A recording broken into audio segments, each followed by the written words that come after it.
There are few parts of the world where you can still feel so close to nature and the wild, and so far away from all the mod cons so many of us are used to. That's exactly what Zambia is all about. It's a massive country with few visitors, but each region boasts incredible and atypical experiences that are so different from the conventional African destinations.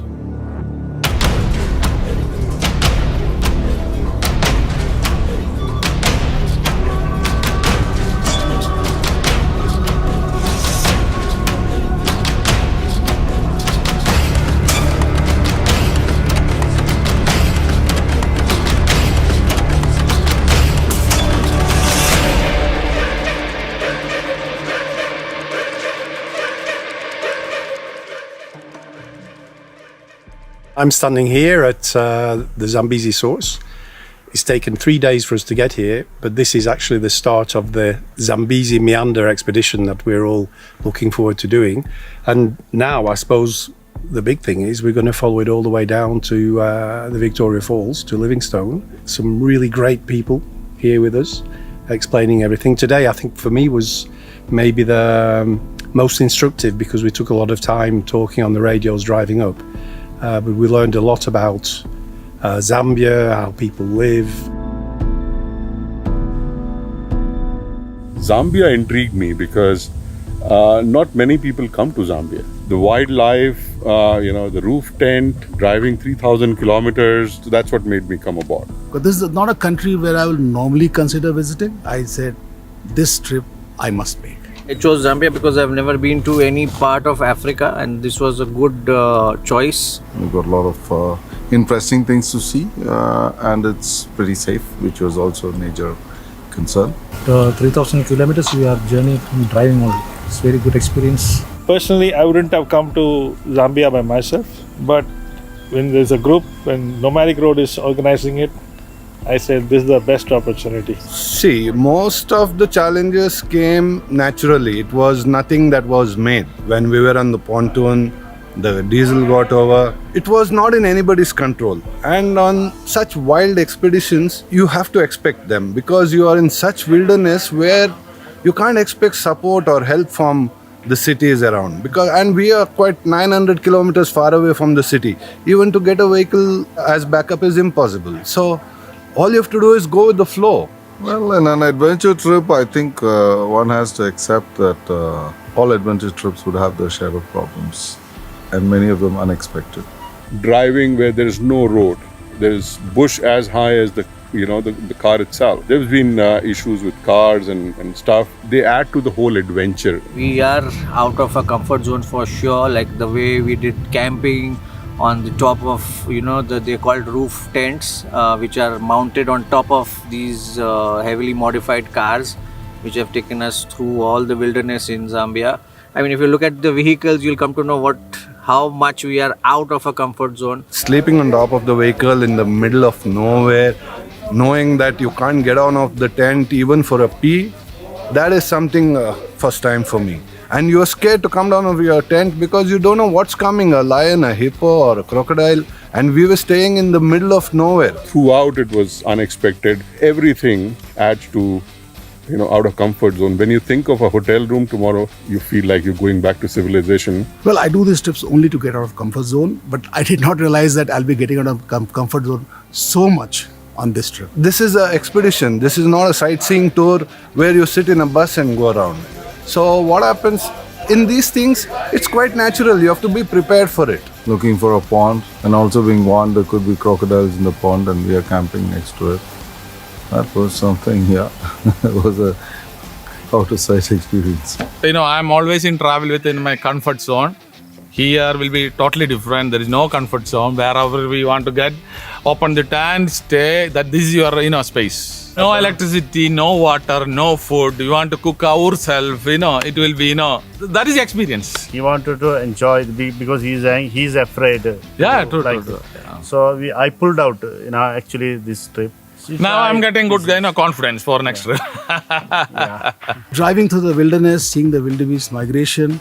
I've seen wildebeest migration, but this was a bit unique because, we could actually be in our own cars, doing it our own pace, following those thousands and thousands of wildebeest in the vast plains of Liwa. That was something really magical. I mean, there's lots of action on the road because of the terrain. They have potholes which are maybe 2 feet deep and maybe 6 feet wide. It gets soft, it gets hard, it rains, it dries. So the mud is virtually just like powder, and it's like driving through powdered roads. Actually, if I want to see the just for animals, I can go for direct to any park. That is not my aim. Actually, I want to drive myself. I want to explore. I got it. The team, everybody, I'm enjoying well. As a group, what we did was we collected some funds. We have made donations to a school which had never seen such a thing ever happen, neither from the government of the country that they are residing in, and this is the first time that somebody externally has come to help them. It is making difference to hundreds and hundreds of people, children, their parents, and the enthusiastic way in which they welcomed us, thanked us for the contribution was really heart-touching. This is a privilege. I'm very happy because, these are my first time this experience. It's really amazing. The reception we got at the village and the enthusiasm of the kids and the local people, that was phenomenal. So when we went to schools here and the whole village coming out, greeting us, it was really truly overwhelming. It was really touching my heart. That's the highlight of the whole trip. I won't say travel for a cause, but adding cause to a travel. That opened my eyes as to what impact one could create with so little. I would want to add that cause to all my travels going forward. This group of travelers, most of them are new to me. Whenever there was an adversity, people needing help, everybody was jumping in to help. And the moments of laughter and camaraderie, which began right from 5 in the morning till about midnight, all good fun. These travels connect you to different people. Every time I discover new characters, and it's amazing. It's simply amazing. And this group, my goodness, they work hard, they party hard, they love to help each other. Some of them have come from Switzerland, some of them have come from Dubai, some of them have come from India. So it's always good to have a lot of people from different backgrounds. That makes it even more interesting. You have to plaster Ashlin's face now. John? Yes, Kini. Yes! Yes, one more. Okay. Now everybody come and lick it up. Wow.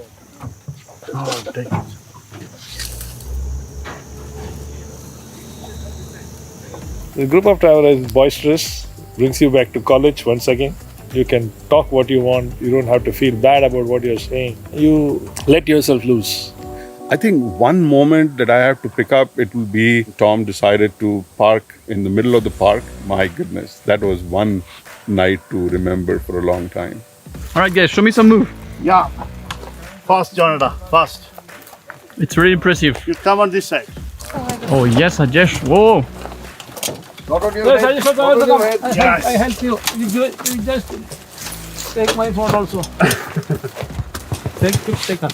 The second night stay in the bush and the rains at 3 in the morning, those were the moments I'm going to cherish for a long, long time. I'm glad I did this trip. Camping in the wild, in the tents, brought me back to college. Pitching up your own tents and making your food. Open skies, a lot of stars to see, a lot of happiness. Can somebody fill me in what's happening? Going Indian cooking. Spicy one, spicy. It's chicken and beef. It's a traditional Kerala style. For me, the highlight was leaving my vehicle and sitting back of the lead car and getting the pictures of the migration of the wildebeest. That was one thing which we came for and we got it. Wind, lightning, and animal noise. That's all. Nothing else. It's an amazing experience. That was full day. That is amazing experience. I keep coming back to Nomadic Road because Nomadic Road takes care of a lot of things, right from the selection of the places, the cars that we drive, the routes that we take. and overall the whole adventure that we have while doing these kind of trips. So far Nomadic has been the best choice, and hopefully we will keep coming on Nomadic road whenever possible. Team leader is Venki. He is calmness personified. Whatever happens, he is there always. He is a very good organizer, brilliant as the group leader. It was a very, very different experience, and I don't think we are going to get it again, the same experience. Good company and good supporting team. It's a perfect, amazing trip. This is an adventure. So if that's what you guys are looking for, the Nomadic road is the one for you.